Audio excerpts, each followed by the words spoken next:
Mrs. McBloom, Clean Up Your Classroom by Kelly DiPuccio.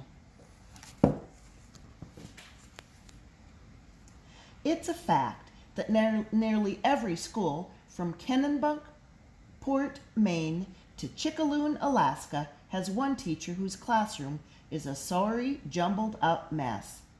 Knickerbocker Elementary in the pint-sized town of Up Yonder was no exception. Mrs. McBloom in room 5 had a classroom that it would impress even the most clutter-loving junkyard dog. It was a heap of mess on account of her never cleaning it, not once in 50 years of teaching.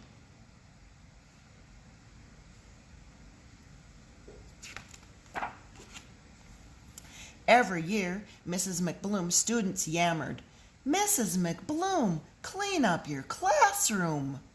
For decades, Principal Pumpernickel pleaded, "Mrs. McBloom, clean up your classroom." 22 janitors came and went over the years, and they all grumbled, "Mrs. McBloom, clean up your classroom." "Oh, higgledy-piggledy," Mrs. McBloom would say, "it's on my to-do list. Truth is, it had been on her to-do list for nearly 45 years. See, it's listed right here above, take a fancy schmancy cruise." Room 5 hadn't always been an eye-poppin', heart-stoppin' disaster. When Mrs. McBloom first started teaching, long before that Armstrong fellow set his tootsies on the moon, it looked like this. Round about the time Principal Pumpernickel was a little nipper in her classroom, it looked like this.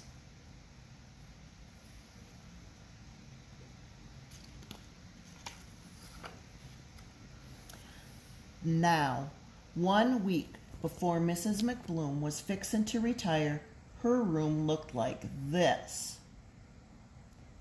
Giant sunflowers drooped over desks like decorative lamps. Tangly vines with fat green beans climbed the walls, and a genuine, full-grown ruby-red apple tree grew smack dab in the middle of her classroom. Years of science experiments had left all kinds of critters hoppin' and cluckin' and flyin' around room 5. Chickens laid eggs in the coat cubbies, butterflies fluttered back and forth between children's heads, and pencil erasers.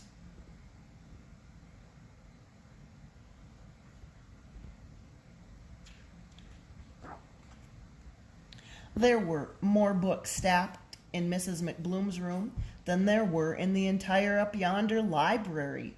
And you can bet your uncle's monkey that there were more piles of paper crammed into room 5 than there were in the entire Up Yonder paper airplane factory down the road. Now something drastic had to be done right quick. Sweet young Miss Bumblesprout was preparing to take Mrs. McBloom's place in the fall. Mrs. Bumblesprout fretted, "Mrs. McBloom, clean up your classroom. Pretty, please?"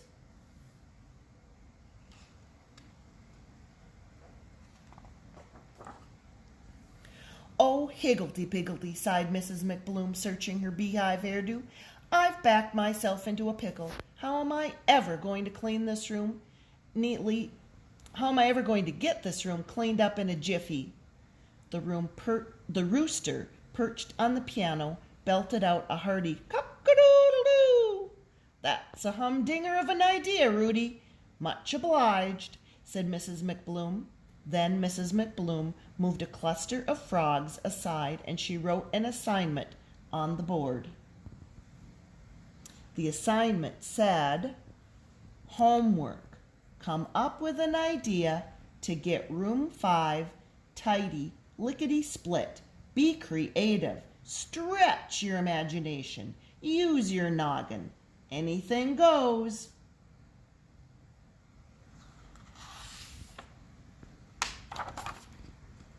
By the end of the following week, the whole class was bustin' with excitement. One by one, the kids came to the front of the room, just past the mushroom patch, but before the mountain of unclaimed mittens and gym sneakers to share their ideas. Sam Wigglesworth had invented a super-duper picker-upper thingamabob. It can pick up from 0 to 10 in 60 seconds. Lily Lumpkin suggested Mrs. McBloom hire a magician, then, abracadabra, everything will disappear.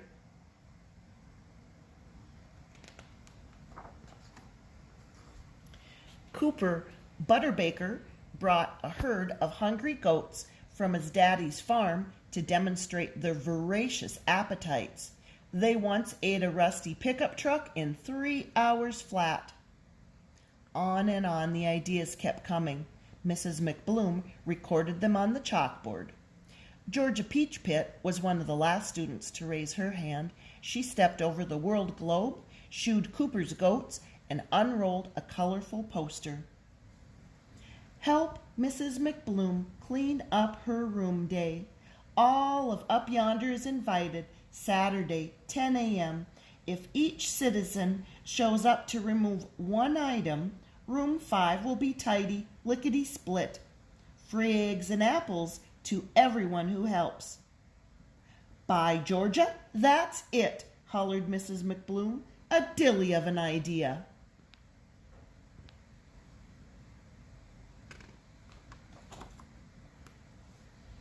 Word of help Mrs. McBloom clean up her room day spread through the town faster than Corky Redmond's chickenpox in the spring of '99. Seeing as nearly every citizen of Up Yonder had been a student of Mrs. McBloom's at one time or another, the whole town showed up Saturday to help. A line of loop-de-looped through the halls, out the door, down the hall, and past the water tower.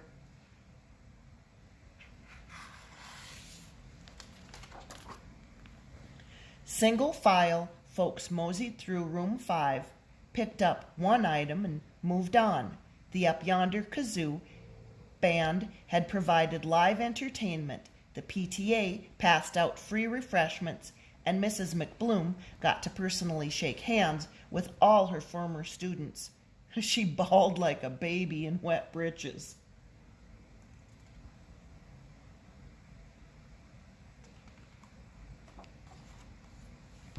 Heavens to belly buttons, the treasures pulled up from the rubble were astounding.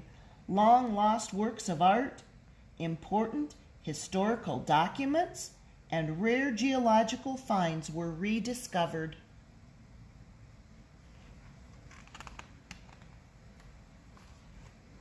The Up Yonder parade of pickers went on plucking for hours.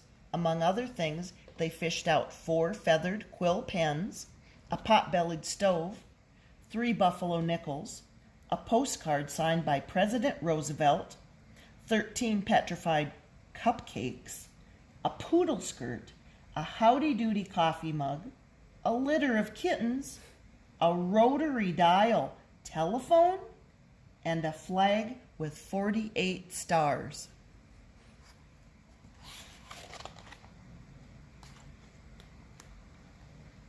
Clay Potter found his library book. It was 35 years overdue. Fanny Freckle found her Elvis Presley lunchbox. Her lunch was still in it. P.U. And after 20 years without them, Billy Brownbuckle finally got his eyeglasses back. It's a miracle. I can see. By sundown, room 5 was completely cleaned out. The apple tree was replanted next to the playground and dedicated to Mrs. McBloom. Principal Pumpernickel awarded Georgia the prestigious Knickerbocker Whippersnapper Award for Excellence. Splendid use of your noggin, Miss Peachpit. Thank you, sir. All in all, it was a mighty fine day for all the good folks of Up Yonder. In the days that followed, the town held the granddaddy of all yard sales and sold all the knickknacks, critters, and whatnots that had been uncovered from room 5. The money raised was used to send Mrs. McBloom on a fancy schmancy cruise. Oh, higglety-pigglety, bless your hearts. Bon voyage.